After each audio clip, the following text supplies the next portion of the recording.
2 Ounce was nice enough to send me some of their Freedom Nopal harnesses for review, but I've been using them in my business for the last 5 years and I want to tell you why. I have another video about how to fit it and how to use it, but first let me show you some of the really cool features it has. The first feature that I really like is that on the back there's actually a martingale.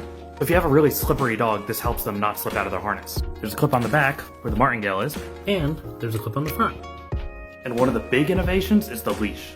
At first glance, it looks just like any other leash that has 2 D-clips at the end, but it's this handle that makes all the difference. The handle is actually attached to a clip in the middle that's free floating.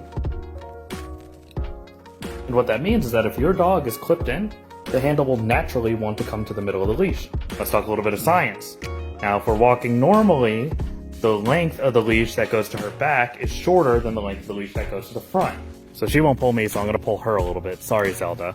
What happens is that when they pull, the handle is going to want to come towards the middle. And when the handle is in the middle, it actually turns them this way. So now they're facing this direction instead of straight forward. And the neat thing is, you don't need to be very strong to use this setup, which is one of the big reasons that I've been using it with my clients for 5 years. All you have to do is plant yourself and hold on to the leash, and then the force that your dog is exerting by pulling forces the handle to come towards the middle, which means going from this position where the handle has a shorter length to the back and a longer length to the front, to this position where they are now perpendicular to me and I can turn them away from the distraction. Really, front clip harnesses aren't meant to be used forever. The goal is to eventually work yourself up to the point where your dog is walking regularly on a loose lead. And as somebody who is conscious of my clients' money, I don't like the idea of buying gear that is used for only one purpose and then once we're done training, we never use it again. So check out this cool feature.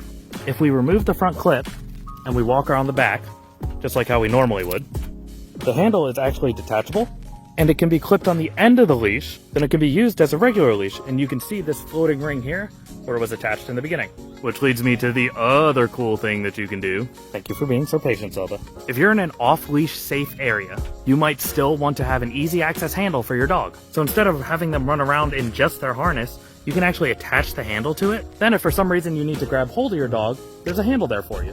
And I can actually walk her on this without having to bend over. Which leads me to the other cool thing. Let's say you are taking your dog to an off-leash hiking area, but maybe there's a parking lot you have to traverse, so there is an on-leash area and then you'll reach an off-leash area. Well, that means that you have to carry your leash with you. And you could carry it around your neck like this, or you can clip the handle to your dog and then clip both D-clips to the center ring. It actually fits really nicely like this, secure against your body. You can see where it's linked here. By being able to turn the leash into this nice little loop, you can keep the leash nice and secure to your body and not be afraid to lose it or drop it or have it snag on something.